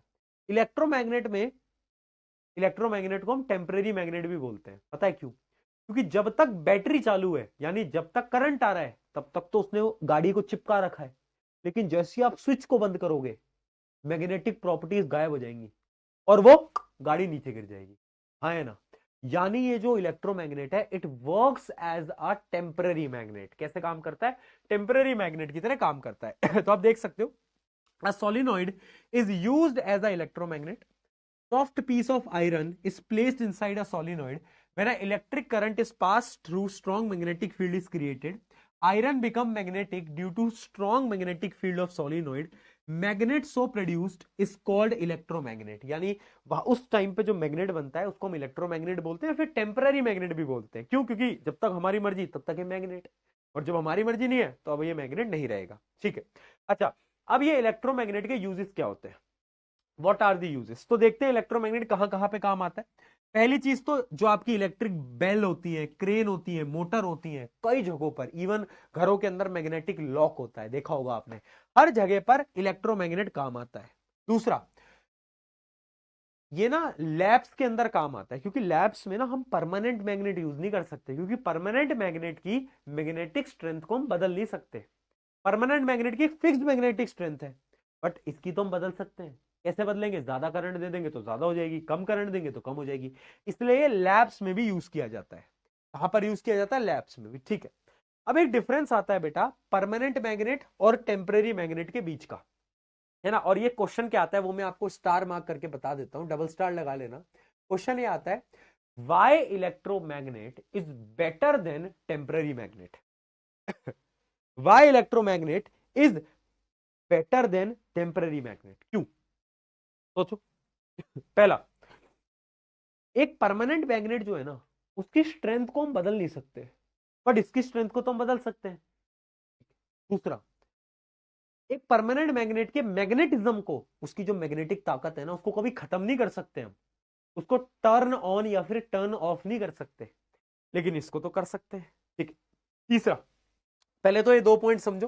पहला क्या है कि एक तो इलेक्ट्रोमैग्नेट की जो फील्ड होती है वो स्ट्रॉन्गर होती है, आप जितना ज्यादा करंट दोगे उतना ज्यादा मैग्नेटिक ताकत बढ़ जाएगी। दूसरा, मैग्नेटिज्म कैन बी कंट्रोल, आप मैग्नेटिज्म अपने हिसाब से कंट्रोल कर सकते हो, ऑन ऑफ कर सकते हो, बट परमानेंट में पॉसिबल नहीं है। टेम्पररी मैग्नेटिज्म, जब तक आपको चाहिए उसकी मैग्नेटिक प्रॉपर्टी तब तक हम यूज करेंगे, जैसे हमें नहीं चाहिए होगी हम बंद कर देंगे। ठीक है। अब फिर थर्ड आता है, polarity can be reversed. Polarity का मतलब होता है, पोलैरिटी का मतलब होता है, देखो मैग्नेट के 2 पार्ट्स होते हैं, नॉर्थ पोल साउथ पोल। ठीक है। अब अगर एक परमानेंट मैग्नेट है तो हमेशा उसका एक नॉर्थ पोल होगा, एक साउथ पोल होगा। क्या तुम उसके पोल्स को इंटरचेंज कर सकते हो कि इसको साउथ बना दो इसको नॉर्थ बना दो? नहीं कर सकते। लेकिन टेम्परेरी मैग्नेट में हम ये कर सकते हैं। अब तुम पूछोगे कैसे कर सकते हैं, तो मैं तुम्हें एक एग्जांपल बताता हूं। ये सोलिनॉइड है, इसको एक बैटरी से कनेक्ट कर रखा है। ठीक है। अभी बैटरी को ऐसे कनेक्ट करा है कि पॉजिटिव से इधर से क्या जा रहा है, करंट जा रहा है, इधर से करंट जा रहा है। ठीक है। तो हम मान लेते हैं कि जो मैग्नेटिक फील्ड की डायरेक्शन थी वो ये थी, मैग्नेटिक फील्ड की डायरेक्शन ये थी। लेकिन अब हम क्या करते हैं, इस बैटरी को उल्टा लगा देते हैं, यानी यहां पर नेगेटिव टर्मिनल लगा देते हैं, यहां पे पॉजिटिव लगा देते हैं। अब क्या होगा, अब क्या होगा, अब करंट ऐसे जाएगा, और जब करंट ऐसे जाएगा तो मैग्नेटिक फील्ड की डायरेक्शन अब ऐसी हो जाएगी। यानी हम पोलैरिटी यानी साउथ और नॉर्थ पोल को रिवर्स कर सकते हैं टेम्पररी मैग्नेट में, लेकिन परमानेंट मैग्नेट में वो पॉसिबल नहीं होता। ठीक है। Polarity can be reversed, north south pole को हम चेंज कर सकते हैं, लेकिन परमानेंट मैग्नेट में हम नहीं कर सकते। ठीक है। यूजफुल फॉर मेनी एप्लीकेशन, ये तो मैं आपको बता चुका हूं, electromagnets are very useful in electrical bells, door handles, हर जगह पे। ठीक। अगर ये इलेक्ट्रोमैग्नेट का कॉन्सेप्ट पूरा समझ आया तो जरा चैट में पीके लिख दो, इस क्वेश्चन का आंसर दे दो, मैं 1 मिनट में आ रहा हूं बस। ठीक है।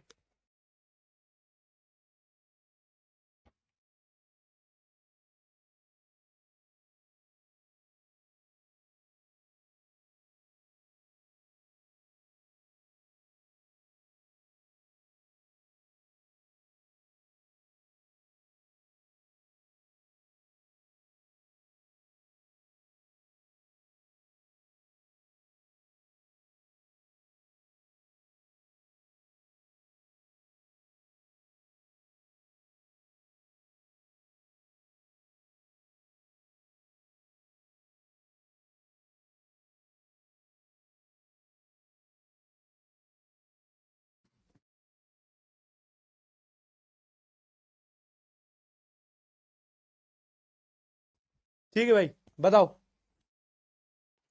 आ गया ना सबको समझ में, इलेक्ट्रोमैग्नेट टेम्पररी मैग्नेट क्या होता है? बहुत बढ़िया, इसका आंसर सबने दे दिया। The magnetic field inside a long straight solenoid carrying current is, अगर एक स्ट्रॉन्ग सोलिनॉइड है उसके अंदर जो है वो मैग्नेटिक फील्ड, मैंने अभी आपको बताया सेम होती है, हर एक पॉइंट पे सेम होती है, कहीं पर अलग हो ही नहीं सकती। ठीक है। दूसरा, number of turns in a solenoid is doubled, magnetic field will, अगर आप नंबर ऑफ टर्न को डबल करोगे तो मैग्नेटिक फील्ड भी ऑटोमेटिकली डबल हो जाएगी, मैग्नेटिक फील्ड भी ऑटोमेटिकली डबल हो जाएगी।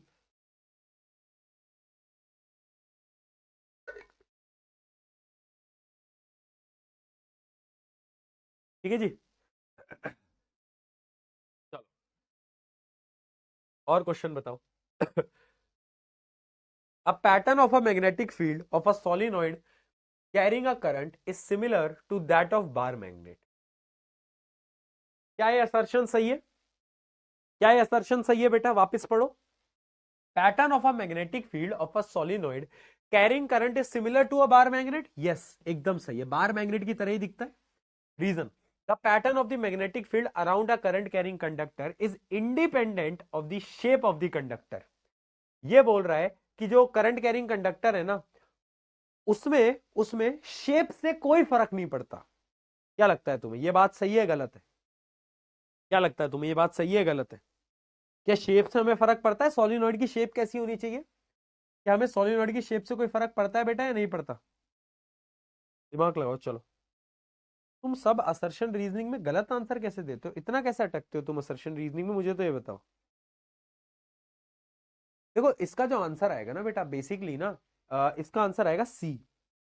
क्यों आएगा सी? क्योंकि जो आर है ना यार, वो फॉल्स है एक तरीके से। क्यों फॉल्स है? वापस से पढ़ो एक बार रीजन।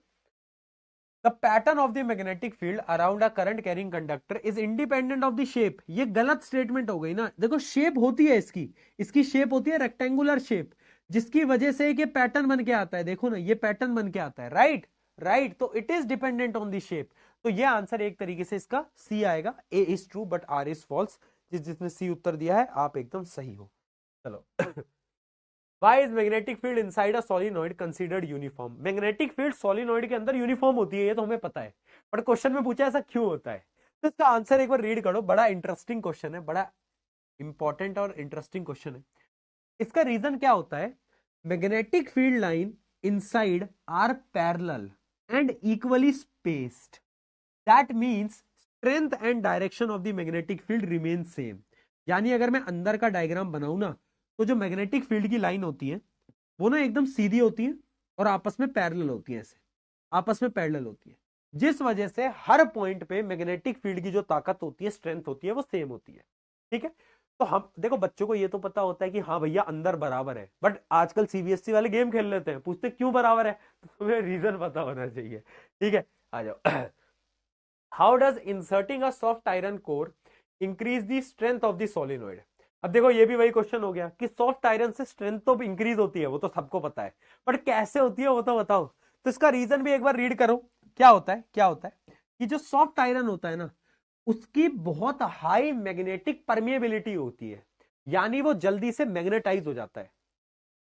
यानी जो सॉफ्ट आयरन है ना, अगर उसको आप मैग्नेटिक फील्ड में रख दोगे तो वो मैग्नेटिक प्रॉपर्टीज को जल्दी ऑब्जॉर्ब कर लेगा। जल्दी क्या कर लेगा? ऑब्जॉर्ब कर लेगा। उसको हम बोलते हैं मैग्नेटिक परमिएबिलिटी। तो it concentrates and strengthen the magnetic field line inside the solenoid. ठीक है, तो बस आपको इतना पता होना चाहिए था कि जो सॉफ्ट आयरन होता है उसके पास एक हाई मैग्नेटिक परमिएबिलिटी है, यानी वो मैग्नेटिक प्रॉपर्टीज को ऑब्जॉर्ब कर लेगा और फिर वो पावर को तेज कर देगा। ठीक है, अच्छा एक क्वेश्चन कभी कभार ये भी पूछा जाता है कि why only soft iron? Soft iron में ऐसा क्या खास है? तो उसका आंसर भी सेम है कि soft iron has the high magnetic permeability.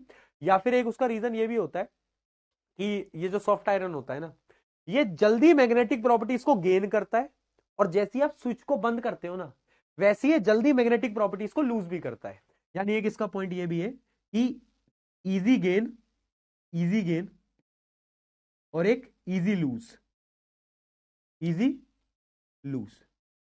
ठीक है, समझ गए? समझ गए? चल बहुत बढ़िया। Describe the factor affecting the magnetic field of a solenoid. तीन चीजों पे डिपेंड करता है, मैंने आपको बताया। पहला number of turns per unit length, अगला स्ट्रेंथ ऑफ द करंट, तीसरा nature of the core material. तेरी और नहीं कोर, हाँ बहुत बढ़िया।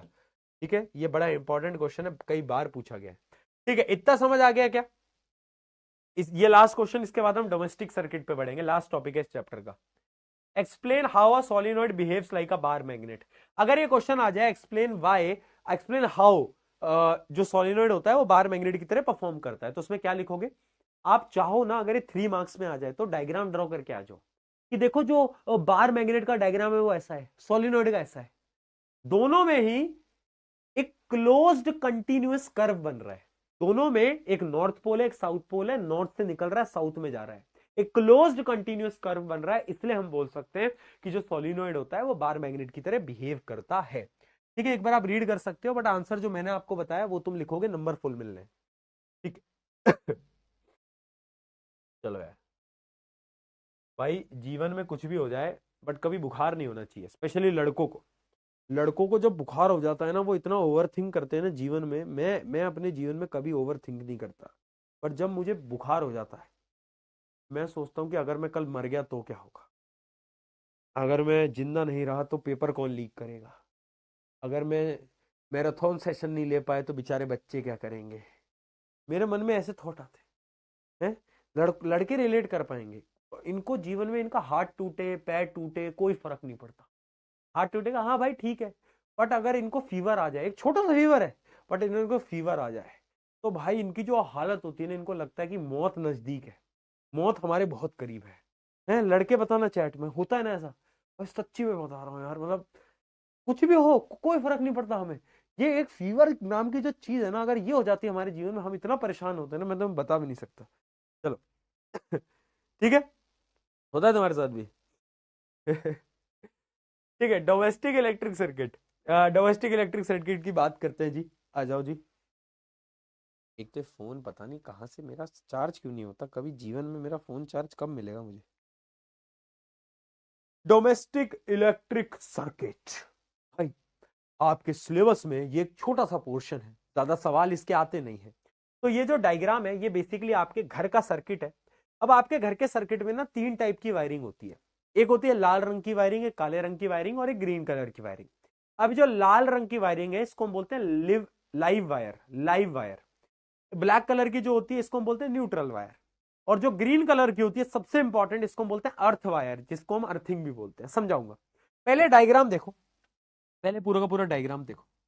ये है आपका घर का क्या, फ्यूज। आपको पता होगा सबसे पहले आपके घर के जब मीटर में वो तार आते हैं ना, तो सबसे पहले आता है फ्यूज।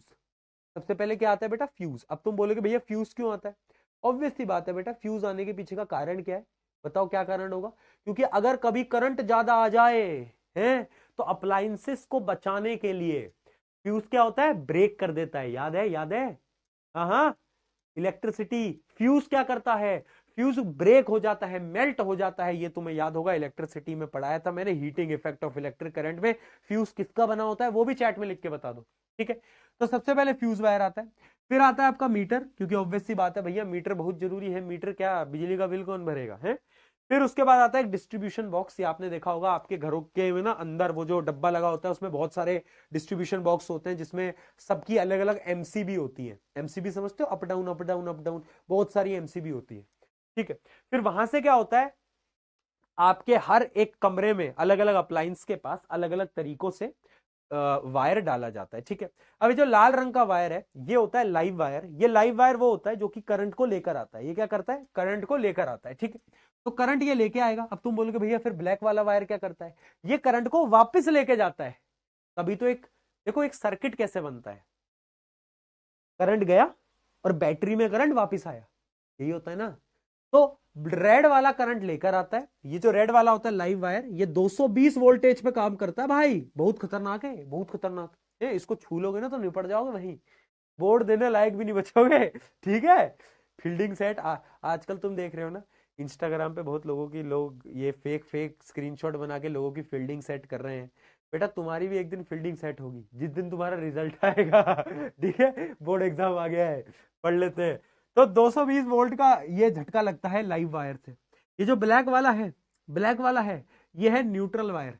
तो न्यूट्रल वायर जो है वो होता है 0 वोल्ट पे। ठीक है, ये करंट को वापस लेके जाता है। अब तुम बोलोगे भैया हमारे अंगने में तुम्हारा क्या काम है? मतलब ये जो रेड और ये जो ब्लैक वाले हैं, ये इससे बोल रहे हैं ग्रीन वाले से, हमारे अंगने में तुम्हारा क्या काम है भाई? Why you bro, why are staying here with us? हाँ, why are staying with us या? तो इससे पूछ रहा भाई तू क्या करेगा? तो इसने फिर बताया भैया मैं तो बहुत जरूरी हूं। मैंने पूछा कैसे जरूरी है तू? तो इसको हम बोलते हैं अर्थ वायर। बेसिकली होता क्या है, मान लो आपका एक फ्रिज है। जो भी आपके इलेक्ट्रॉनिक अप्लायंसेस होते हैं ना, उसमें से कभी कभार चार्ज लीक हो जाते हैं। जैसे कि कभी कभार एग्जाम से सुबह 4 बजे पेपर लीक हो जाते मतलब क्या होता है कि कभी कभार चार्ज लीक हो जाते हैं।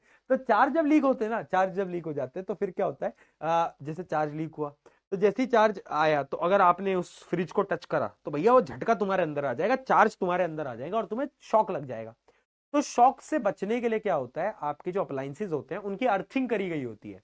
यानी एक अर्थ वायर होता है ये ग्रीन कलर का, और इस अर्थ वायर को मिट्टी में गाड़ा जाता है, जमीन में गाड़ा जाता है ना, ये अंदर जमीन में गाड़ा जाता है। इससे क्या होता है, अगर कोई भी चार्ज लीक हुआ है तो सारा का सारा चार्ज अर्थ वायर की मदद से, अर्थ वायर की मदद से जमीन के अंदर चला जाए। और जो जमीन होती है ना बेटा, उसके अंदर आप कितना भी चार्ज दे लो कोई फर्क नहीं पड़ता, जमीन तो बहुत बड़ी है ना।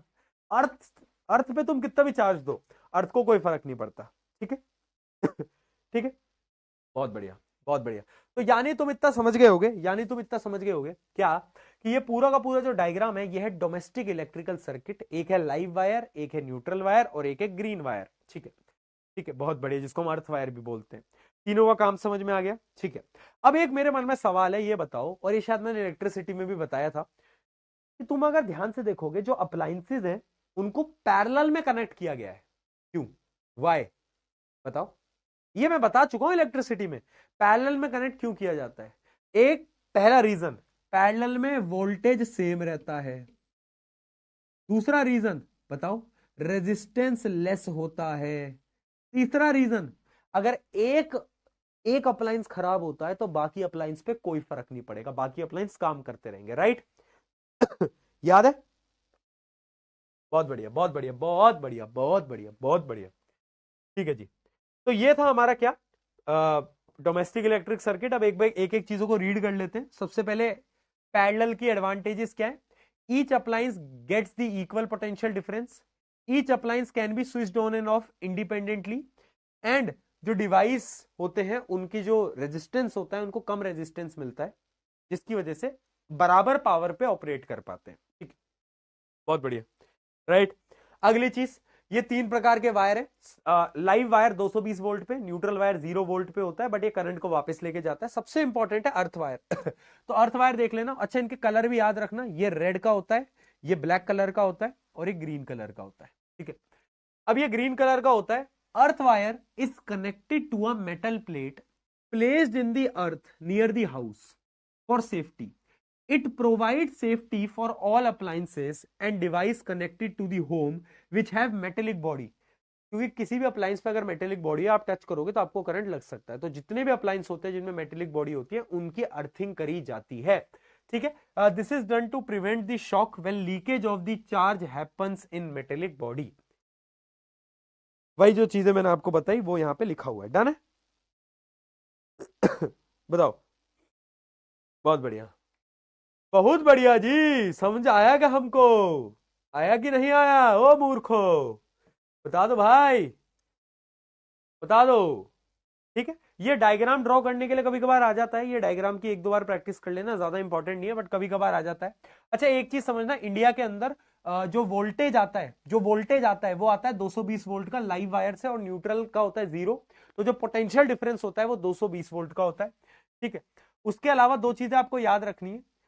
हमारे घर में जो स्विच होते हैं वो दो प्रकार के होते हैं, तुमने देखा होगा, एक तो होता है नॉर्मल स्विच और एक होता है पावर वाला स्विच, जिसमें एसी वेसी के वो नहीं लगाते, एसी कूलर, बड़ा वाला जो स्विच होता है 3 पिन वाला। हाँ, तो वो जो नॉर्मल स्विच होता है ना, वो तो 5 एम्पेयर के करंट के लिए होता है, उन अप्लायंस के लिए होता है जो कि कम पावर को खींचते हैं। लेकिन एसी जो है वो ज्यादा पावर लेता है, तो उसके लिए अलग स्विच लगते हैं जो कि 15 एम्पेयर तक के करंट को झेल सकते हैं। अगर इससे ज्यादा करंट आएगा तो वो जो स्विच होता है वो अंदर से जल जाता है, मेल्ट हो जाता है, और आपका वहां पे गेम खत्म। आपका नहीं, मतलब स्विच का गेम खत्म, भाई तुम्हारा क्यों गेम खत्म होगा। ठीक है बहुत बढ़िया, क्लियर है, done done done done done done, जल्दी बताओ जल्दी बताओ। ये मैं आपको अर्थिंग बता चुका हूं, अर्थिंग क्यों इंपॉर्टेंट होती है याद रखना। अर्थिंग एक तरीके से सेफ्टी मेजर होता है, जिससे कि जितना भी लीक चार्ज होता है वो अर्थ के अंदर चला जाता है, जिससे कि आप प्रिवेंट हो जाते हो, आपको शॉक लगने से आप बच जाते हो। ठीक है जी, बहुत बढ़िया। और कोई टॉपिक बच गया क्या इसमें, एक लास्ट टॉपिक बच रहा है, शॉर्ट सर्किट वगैरह। अच्छा, पहले मुझे बताओ, इलेक्ट्रिकल फ्यूज सबको याद है ना, इलेक्ट्रिकल फ्यूज वापस पढ़ाने की तो जरूरत नहीं है ना जल्दी पहले ये बता दो।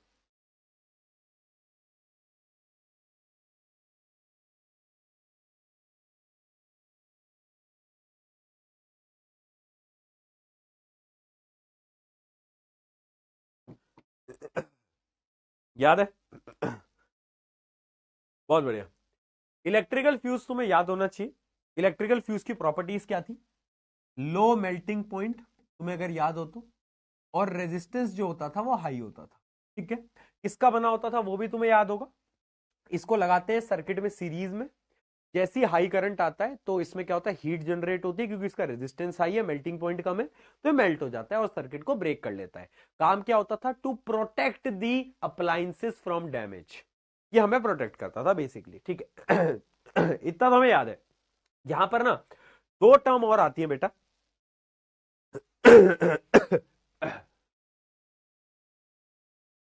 ठीक है, दो टर्म और आती है।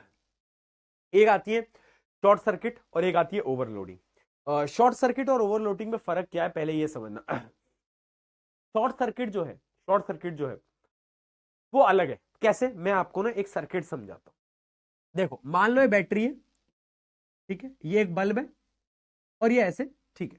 ये जो वायर जा रहा है बल्ब तक, इसको हम क्या बोलेंगे बेटा? इसको हम बोलेंगे लाइव वायर। क्यों? क्योंकि ये वोल्टेज को लेके जा रहा है, करंट को लेके जा रहा है, और ये जो वायर है ये करंट को वापस ला रहा है, ठीक है। तो इसको हम क्या बोलेंगे? इसको हम बोलेंगे न्यूट्रल वायर, ठीक है।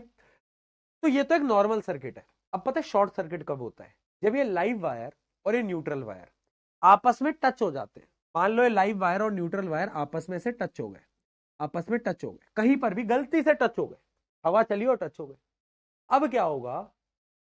करंट पहले तो ऐसे जा रहा था, अब करंट के पास एक छोटा रास्ता हो गया, शॉर्ट वे हो गया, शॉर्ट वे, इसलिए इसको हम शॉर्ट सर्किट बोलते हैं। छोटा रास्ता हो गया कि अब करंट ऐसे नहीं जाएगा, अब करंट जाएगा ऐसे डायरेक्टली और ऐसे घूम के यहां आ जाएगा। यानी इस केस में होता क्या है? रास्ता छोटा हो जाता है, और रास्ता छोटे होने से जो रेजिस्टेंस होता है वो ऑलमोस्ट जीरो हो जाता है, और जो करंट होता है वो ऑलमोस्ट इनफाइनाइट हो जाता है। जिसकी वजह से वो चिंगारी निकलती है ना, स्पार्क निकलती है, वो इसलिए निकलती है क्योंकि करंट इनफाइनाइट हो जाता है, करंट बहुत ज्यादा हो जाता है, राइट। तो याद रखना शॉर्ट सर्किट कैसे हो रहा है। शॉर्ट सर्किट बेसिकली हो रहा है जब live wire neutral wire accidentally आपस में टच हो जा रहे हैं। टच होने के बाद करंट हो जा रहा है मैक्सिमम, और रेजिस्टेंस हो जा रहा है almost zero, almost zero, not exactly zero but almost zero. ठीक, ठीक है। तो ये दो कंडीशन होती है शॉर्ट सर्किट के लिए, ये दो कंडीशन होती है बेटा शॉर्ट सर्किट के लिए। याद रखना है दो, कि रेजिस्टेंस एकदम जीरो हो जाता है और करंट बहुत हाई हो जाता है, यानी इनफाइनाइट हो जाती है। ठीक है, ये तो हो गया शॉर्ट सर्किट।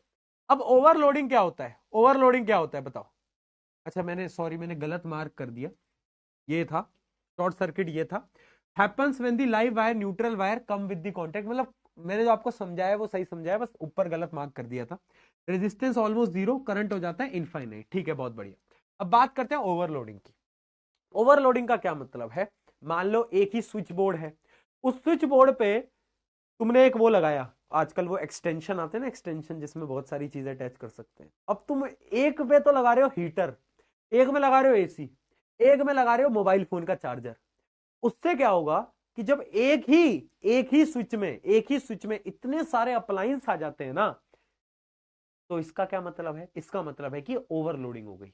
और याद रखना बेटा, याद रखना, जब जब मोबाइल का वाईफाई और उसके रिप्लाई स्लो हो जाए, तो इसका मतलब होता है कि जो यूजेज है वो कहीं और भी हो रहा है। ठीक है। सिमिलरली जब आप एक ही जगह पे बहुत सारे अप्लायंसेस लगा दोगे, तो करंट आएगा और ज्यादा करंट आने की होगा, जिसकी वजह से ओवरलोडिंग हो जाएगी, और जैसी ओवरलोडिंग होगी तो आग लग जाती है भैया, बहुत कुछ हो जाता है, खतरनाक चीजें हो जाती है ना। तो याद रखना ओवरलोडिंग कब होती है? Occur when the circuit carries more current than it safely handle. उससे होता है क्या? रेजिस्टेंस थोड़ा कम होता है, करंट थोड़ा हाई होता है, और आग लग जाती है, हीट जनरेट हो जाती है। ठीक है। There is a sudden voltage hike, too many appliances are connected to a single socket. Mainly overloading का जो रीजन होता है वो यही होता है कि बहुत सारे अप्लायंस को एक साथ हम कनेक्ट कर देते हैं। कभी कभार एक और रीजन होता है कि अचानक से जो वोल्टेज होता है ना वो इंक्रीज हो जाता है, ये भी एक रीजन होता है जिससे ओवरलोडिंग होती है। ठीक है, चलो डन है। इसकी स्टोरी तुम्हें पता है, वो मेरी वाली स्टोरी, मैंने क्या करा था एक बार, मैंने अपने दोस्त, मैं और मेरे दोस्तों को लगता था कि हम जो है हम है साइंटिस्ट। जब हम बहुत छोटे थे, तुमसे भी छोटे थे, हमको लगता था हम साइंटिस्ट हैं, हम कुछ भी कर सकते हैं। तो हमने हमने कुछ खतरनाक सी एक चीज बनाई थी, है बहुत बहुत ही खतरनाक चीज बनाई हमने। और उस चीज का नाम था क्या? हमें कूलर बनाया करते थे, है ना। हम अलग अलग एक्सपेरिमेंट किया करते थे। तो उसमें हमने मोटर वोटर लगा दी, और हमने क्या करा, मोटर के दो तार लिए और उन तार को ऐसे छीला हमने, है छीला हमने, और हमने कर दिया किसमें? स्विच में। और ये स्विच ऑन करा, और फिर ठक करके आवाज आई, घर की लाइटें बंद। घर की लाइटें बंद। वहां पे हो गया था क्या? ओवरलोडिंग। ओवरलोडिंग, ज्यादा करंट आ गया, ज्यादा करंट आते ही सब खत्म हो जाता है ना। तो इसलिए सावधान रहे, सतर्क रहे, साइंटिस्ट बनने की कोशिश ना करें। ठीक है। कूलर बनाते थे हम, पता है हम गर्मियों में कूलर बनाते थे। उस कूलर में एक पंखा लगाते थे, मोटर लगाते थे, है ना, उसमें एक एक वो लगाते थे, छोटा सा पंप पंप खरीद के लाए थे हम, छोटा पंप। वो पंप क्या करता था, पानी को उस पे ऐसे फेंकता रहता था, कूलर जैसे वर्क करता है, पानी को ऐसे फेंकता रहता था। उसके साइड वाले उस पे एरिया को हमने वो घास से बनाया था वो एरिया, और उसमें से हवा आती थी। इतना सा कूलर था, क्यूट कूलर था, और क्या हवा आती थी भाई उसमें से, मजा ही आ गया था, मजा ही आ जाता था दोस्तों, क्या बताऊं मैं तुम्हें। चलो, ऑफिशियली चैप्टर हुआ समाप्त। Let's do some question and then आज की सभा को खत्म करेंगे। In our domestic circuit appliance are connected in, domestic circuit में अप्लायंस पैरेलल कनेक्ट होते हैं। Earth wire is mainly use to, earth wire का मेन काम क्या होता है, इलेक्ट्रिक शॉक से हमें प्रिवेंट करना, इलेक्ट्रिक शॉक से बेटा हमें प्रिवेंट करना। Which device automatically breaks the circuit during overload, अगर ओवरलोड होगा तो कौन मसीहा बनेगा, कौन हमें बचाएगा, हमें बचाएगा फ्यूज, हमें बचाएगा फ्यूज। फ्यूज क्या करेगा, सर्किट को तोड़ देगा भैया। At a time of short circuit current in a circuit is, देखो याद रखना शॉर्ट सर्किट में दो चीजें होती है, रेजिस्टेंस जीरो हो जाता है, ये दो चीजें हमेशा याद रखना, ठीक है, ये दो चीज हमेशा याद रखना। तो करंट क्या होता है, करंट जो होता है वो बहुत इंक्रीज हो जाता है, increase heavily.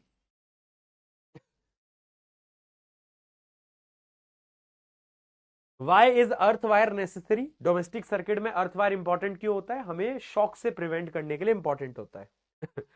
Why is fuse connected in a live wire and not in neutral wire, ये बड़ा इंटरेस्टिंग क्वेश्चन है।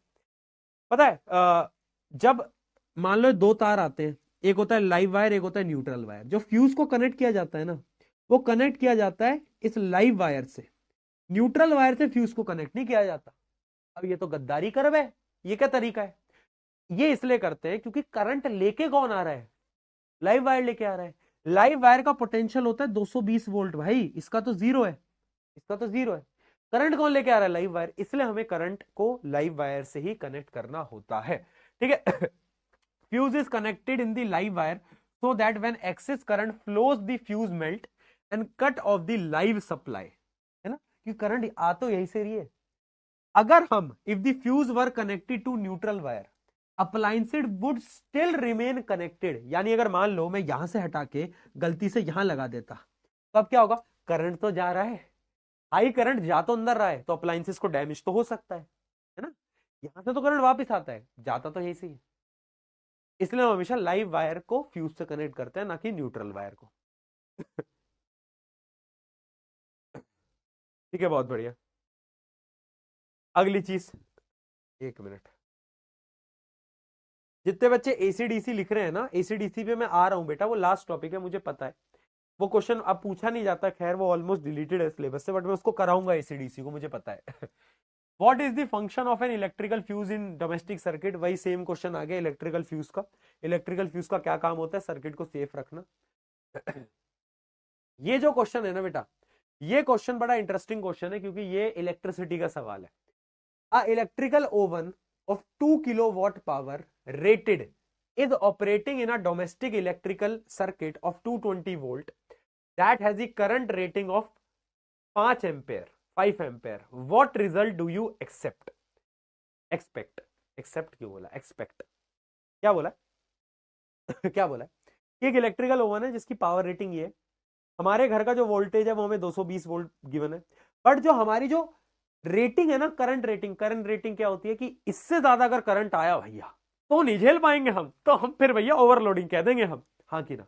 तो अब हमें सबसे पहले चेक करना है, पावर का एक फॉर्मूला होता था, पावर इक्वल्स टू वी आई, ठीक है, तो इसकी पावर है 2 किलो वॉट यानी 2000 वॉट, वोल्टेज हमें पता है 220 वोल्ट। तो एक बार चेक करते हैं कि ये कितना करंट खींचेगा, ये जो ओवन है कितना करंट खींचेगा, देखते हैं हम, ठीक है।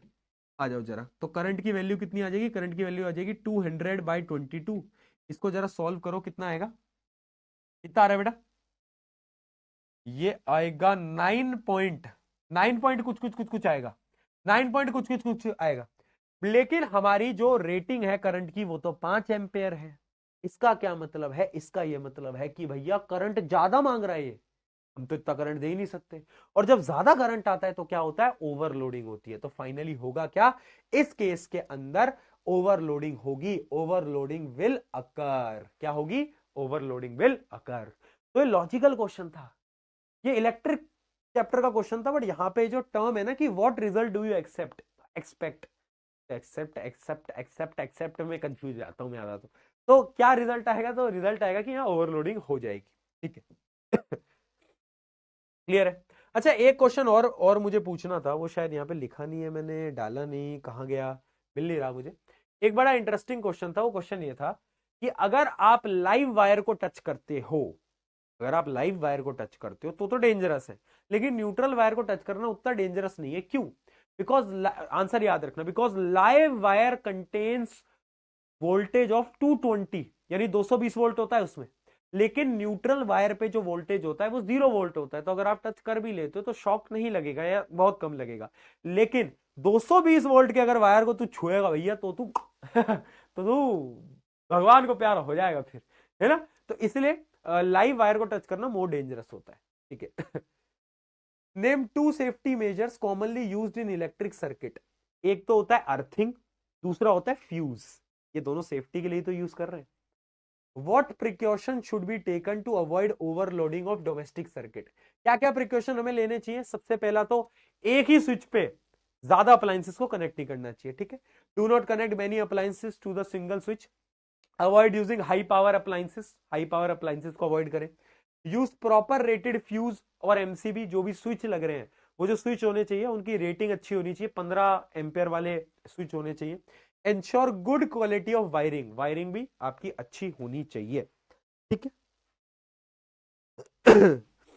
लगा 440 वोल्ट छूने से तेरे, वाह बेटा, लगा 440 वोल्ट नहीं, लगा 220 वोल्ट छूने से तेरे, है ना। 440 वोल्ट झूठ बोलते भाई।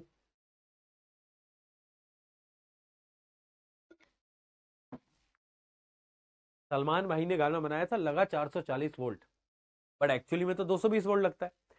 तो क्या पता सलमान भाई ने कोई और ही वायर छुई है क्योंकि डोमेस्टिक सर्किट में तो आ ही नहीं रहा है 440 वोल्ट, वहां तो 220 वोल्ट ही आ रहा है। तो या तो सलमान भाई ने कोई बड़ी वाली केबल को छू लिया है भाई, तभी आया 440 वोल्ट, वरना नहीं आ सकता, वरना नहीं आता। चलो डन। आई गेस सारा टॉपिक आपके खत्म हो गए हैं। Now this is the final topic, AC versus DC. बेटा ये वैसे ऑलमोस्ट डिलीटेड है, बट अगर बाई चांस आ जाए, मुझे नहीं लगता आएगा, 0.001% भी नहीं आने की, बट एसी वर्सेस डीसी बता देता हूं। एसी होता है अल्टरनेटिंग करंट, डीसी होता है direct current. AC alternating current का मतलब होता है कि जो करंट है वो आगे जाएगा पीछे जाएगा, आगे जाएगा पीछे जाएगा, आगे जाएगा पीछे, वो करंट आगे पीछे आगे पीछे आगे पीछे करता रहेगा, ठीक है, मूव होता रहेगा, ठीक है। तो याद रखना, करंट डायरेक्शन रिवर्स पीरियोडिकली, यानी करंट ऐसे ऐसे ऐसे ऐसे मूव करता रहता है। लेकिन डायरेक्ट करंट में क्या होता है, करंट फ्लो स्टेडिली, एक डायरेक्शन में करंट मूव करता रहता है। अब जो हमारे घरों में आता है वो तो एसी आता है, लेकिन जो हमारी बैटरीज से आता है, देखा होगा ना, जो आप सेल लगाते हो, बैटरी लगाते हो, तो वो जो करंट देते हैं वो होता है डायरेक्ट करंट, डीसी होता है, ठीक है। अब हम एसी क्यों यूज करते हैं? अरे वो घर वाला एसी नहीं, अल्टरनेटिंग करंट क्यों यूज करते हैं? क्योंकि AC can travel safely over long distance. इतने लंबे लंबे डिस्टेंस में आपके वायरिंग होती है, तो जो लंबे डिस्टेंस का जो ट्रेवल होता है ना, वो एसी कर पाता है, अल्टरनेटिंग करंट कर पाता है। अगर डीसी ट्रेवल करेगा इतने लंबे रास्ते, तो डीसी खत्म हो जाएगा, गायब हो जाएगा, लॉस हो जाएगा उसका, ठीक है। DC can not travel long distance, ठीक है। डीसी भी तुम्हारी तरह लॉन्ग डिस्टेंस में नहीं रह पाता, है ना। हाँ, एसी क्या है, एसी जो है वो लॉन्ग डिस्टेंस कर लेता है, ठीक है जी, बहुत बढ़िया। अगली चीज, ये थोड़ा सस्ता भी होता है डीसी से, जबकि डीसी जो होता है वो एक्सपेंसिव होता है। नेक्स्ट डिफरेंस, क्योंकि यहां पे मूवमेंट होता रहता है, मूवमेंट होता रहता है, जब भी किसी चीज में मूवमेंट होता है तो उस पर एक टर्म आती है frequency. Class 9 sound chapter frequency पढ़ा था, नहीं पढ़ा कोई टेंशन नहीं है। फ्रीक्वेंसी कब होती है? जब भी कोई चीज ऐसे ऐसे मूव करती रहती है, जैसे पेंडुलम मूव करता है, तो पेंडुलम के पास भी फ्रीक्वेंसी होती है, राइट। तो इसकी फ्रीक्वेंसी या तो 50 हर्ट्स होती है या तो 60 हर्ट्स होती है, डिपेंडिंग ऑन दी कंट्री। तुम मुझे बताओगे इंडिया में जो एसी करंट होता है उसकी फ्रीक्वेंसी कितनी होती है? 50 होती है, 60 होती है? अभी कमेंट करो, मतलब चैट में लिखो। डीसी क्योंकि मूव नहीं करता तो इसकी फ्रीक्वेंसी शून्य होती है, 0 होती है। बहुत बढ़िया। जल्दी बताओ, एसी डीसी क्लियर? कोई समस्या?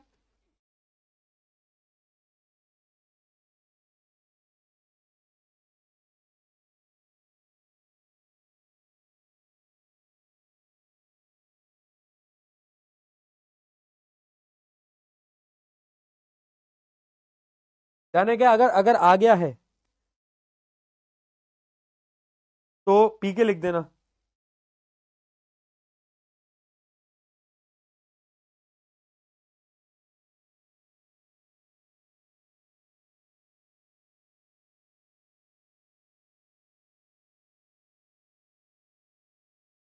चलो बहुत बढ़िया। अब तो तुम्हारे एग्जाम भी आ गए हैं भाई। एग्जाम एकदम क्लोज आ गए हैं। पता है, एग्जाम, रिजल्ट और घर वाले, इनके बीच में एक रिलेशन तुम्हें आज मैं समझाता हूँ। एग्जाम से कुछ दिन पहले तुम हंसते हो, बहुत हंसते हो कि भैया एग्जाम है, डर भी लग रहा होता है पर हंसते हो। तो एग्जाम तुम्हें हंसाएंगे, रिजल्ट तुम्हें रुलाएंगे और घर वाले मार ही डालेंगे। वो गाना सुना था, हंसाएंगे रुलाएंगे मार ही डालेंगे। तो हंसाएंगे, रुलाएंगे, मार ही डालेंगे दोस्तों, है ना। बट तुम बच सकते हो। कैसे बच सकते हो? पढ़ के बच सकते हो। तो एग्जाम से पहले हंसो मत, सीरियस रह के पढ़ाई करो। थोड़ा थोड़ा हंसता चलता है बट सीरियस रह के पढ़ाई करो। अगर तुम सीरियस रह के पढ़ाई करोगे तो रिजल्ट में रोगे नहीं, और रोगे नहीं तो घर वाले भी खुश रहेंगे, तो घर वाले भी ठीक है ना जी। चलो ओके। कुछ बच गया क्या बताओ? कुछ बच गया क्या? बोलो। This exam will be best exam of your life. Yes.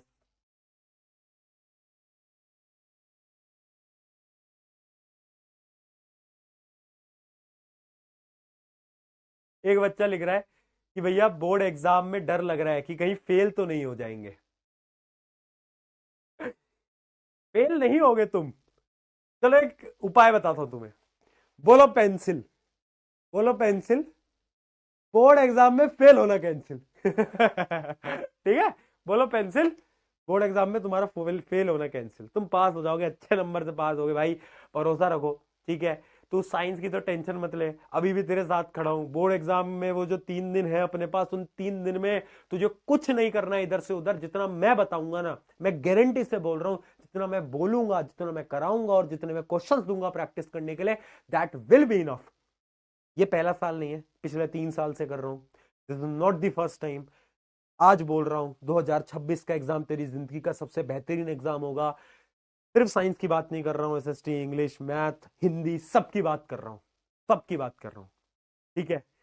बस साइंस में तुझे ना इधर देखना है ना तुझे उधर देखना है। प्रशांत भैया पे देखना है, चैनल है अपना, है ना, जहां पे भी हम मैराथन लेंगे, ये एक्सपीएम 9-10 वाला चैनल, उस पे लेंगे, उस पे देखना है। और बोलना है कि हाँ भैया पीके भैया is here, why to fear. Simple. Exam में आएंगे, 3 दिन है, 3 दिन में ना ऐसा कर देंगे कि तुम बोलोगे कि यार भैया ये जो आपने मैराथन ली ना, पेपर ऐसे करके ऐसा आ गया, एकदम उठाकर आ गया, परोस दिया है। तो उतनी टेंशन नहीं लेनी तेरे को, मैं पहले ही बोल रहा हूं। मैं पहले ही बोल रहा हूं। पर तू भरोसा रखना पड़ेगा, तुझे डाउट नहीं करना फिर कि यार प्रशांत भैया क्या ये इनफ है, प्रशांत भैया क्या ये हो पाएगा, अरे भैया क्या मैं एक बुक भी लगा लूं क्या, अरे भैया क्या मैं ये भी कर लूं क्या। अभी टाइम है। जितने क्वेश्चन प्रैक्टिस कर सकता है, मैंने लेक्चर पढ़ा रहा हूं, एनवाईक्यू कर सकता है, कर ले। बट जैसे ही तुम्हारे पेपर स्टार्ट हो जाए और जब आपका पहला दूसरा पेपर हो जाए और जब वो साइंस वाले पेपर का गैप है, उसमें फिर ना डिस्कशन भी मत कर लेना किसी से कि यार ये कर लूं, वो कर लूं, वो ऐसे पढ़ लूं, ऐसे पढ़ लूं, ये सैंपल पेपर लगा लूं।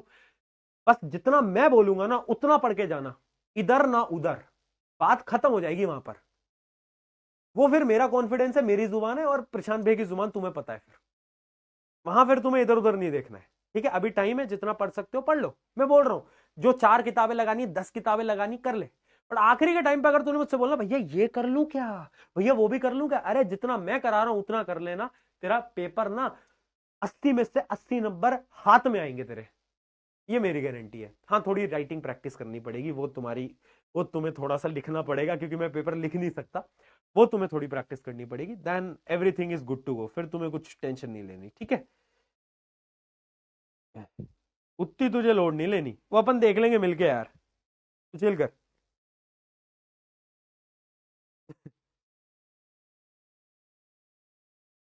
ठीक है। चलो।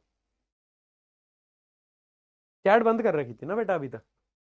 ओके दोस्तों, यहां पर एक चैप्टर हुआ हमारा समाप्त। And see you all very soon in the last chapter of Abhay batch. मिलके एक आखिरी पल को जीते हैं। कुछ और क्लासेस, मेरा एसएसटी के तो आपका क्लास खत्म ही हो गई है।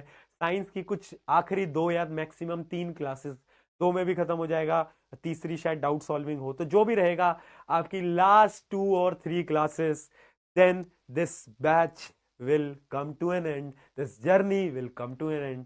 बट तेरे प्रशांत भैया तेरे साथ रहेंगे, तुझे लोड नहीं लेनी है, टेंशन नहीं लेनी है। तेरे बोर्ड एग्जाम, तेरा साइंस के बोर्ड एग्जाम में तो हूं ही, तो तेरा मैथ का होगा, तेरा एसएसटी का होगा, इंग्लिश का होगा, हिंदी का होगा। नोट्स बना रहा हूँ, नोट्स बनवा रहा हूँ टीम से। पता है किसके नोट्स बनवा रहा हूँ? इंग्लिश के नोट्स बनवा रहा हूँ। ये वो नोट्स है जिनसे कि पेपर उठ के आता है, लास्ट टाइम जिन बच्चों ने पढ़ा था उनको पता है। तो वो नोट्स बनवा रहा हूँ, एसएसटी के नोट्स बनवा रहा हूँ। एसएसटी और साइंस के नोट्स तो तुम्हें दे ही दिए, सबको यूट्यूब पे आपको पता होगा, बट इंग्लिश के नोट्स बनवा रहा हूँ। ठीक है, मैथ्स के भी इंपॉर्टेंट क्वेश्चन आपको ऑलरेडी दे रखे हैं। सो सिर्फ साइंस तक नहीं यार, ये जब मैं बोल रहा हूँ ना हर एक चीज तुम्हारे लिए मैं लाऊंगा, तो मतलब बात वहां खत्म हो जाती है। ठीक है, चलो। अच्छा, मेरे को ऑल द बेस्ट बोल दो। कल स्वादली का लॉन्च है, जल्दी से मुझे ऑल द बेस्ट बोल दो, फटाफट से, फटाफट से मुझे ऑल द बेस्ट बोल दो। आप सबको भी all the best. We are launching one of the, कल कल कल कल पता चलेगा। But yes yes, very excited. पिछले 1 साल की मेहनत जो हमने करी है, कल उसका आउटपुट पता चलेगा कि लोगों को पसंद आएगा नहीं आएगा, मुझे नहीं पता, but I am very excited यार। आज तो रात भर नींद नहीं आएगी। Very excited, very excited, let's do it यार। है ना, कुछ नया कर रहे हैं, कुछ एकदम फ्रेश कर रहे हैं। पढ़ाऊंगा तो मैं जीवन भर ही, लेकिन वो जो हेल्थ सेक्टर में कुछ काम करना था, उस इंडस्ट्री को जो बदलने का एक दिमाग में जो सोचा था सपना, वो सपना कल शायद पूरा होगा। तो let's see, let's hope for the best. See you all, जो कल आ रहा है। बाकी तो thank you so much, love you all, love you all, love you all, बहुत सारा प्यार, बहुत सारा प्यार। सी यू ऑल, चलो टेक केयर, बाय बाय। मिलते हैं जल्दी।